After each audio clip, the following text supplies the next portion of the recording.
বাতাসে ভাসমান মানবদেহের জন্য ক্ষতিকর কণা দ্রুত কমিয়ে আনায় ২০১৬ সালে বিশ্বব্যাপী খ্যাতি অর্জন করে রাজশাহী।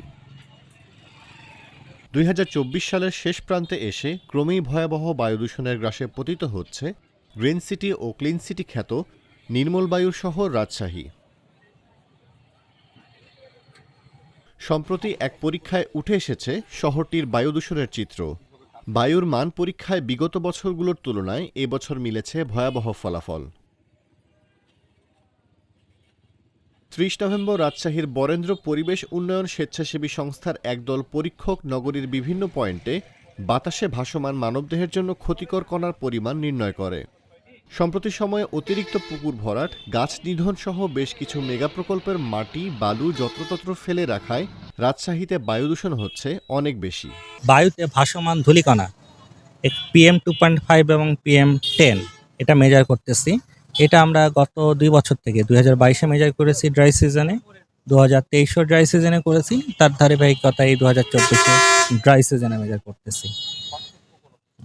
অবশ্যই 2022-এর চেয়ে এবার 2023-এ আমরা PM2.5 বেশ অনেকটাই বেশি পেয়েছি। এই পরীক্ষার জন্য ডাচ স্যাম্পলার ব্যবহার করছি।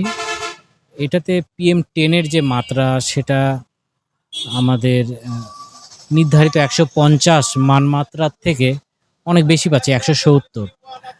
এবং PM2.5 যেটা ফাইন পার্টিকেল বায়ুর মান আছে সেটা 65।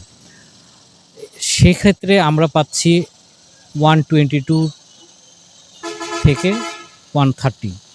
সেটা সত্যি উদ্বেগজনক মানবদেহের জন্য। ক্যান্সার সহ অন্যান্য শরীরে অন্যান্য জটিলতার জন্য এই যে মানটা পাচ্ছি সেটা আমাদের এখনই খুব গুরুত্বের সাথে নেওয়া উচিত। সাংবাদিক ও সমাজকর্মীরা বলছেন, সংশ্লিষ্টদের খামখেয়ালি মনোভাব এবং পর্যাপ্ত মনিটরিংয়ের অভাবেই শহরটি হারাচ্ছে তার পুরনো জৌলস। এত পরিমাণ ধুলা আগে কখনো কোনোদিনও ছিল না রাজশাহীতে। এখন যে হেভিওয়েট কাজগুলো হচ্ছে, রেলওয়ে ওভারপাস সহ বড় কনক্রিটের যে কাজগুলো হচ্ছে তার কারণে ধুলা বেড়েছে, এটা সত্য। কিন্তু যে কর্তৃপক্ষ এটা নিয়ন্ত্রণ করবে, পরিবেশ অধিদপ্তর কিংবা সিটি কর্পোরেশন, তারা তাদের কাজটা ঠিক করছে। বায়ুদূষণের সমস্যাগুলো দ্রুত চিহ্নিত করে তার প্রয়োজনীয় ব্যবস্থা না নিলে অচিরেই রাজশাহীর গ্রিন সিটি, ক্লিন সিটি ও নির্মল বায়ুর তকমা হারিয়ে যাবে।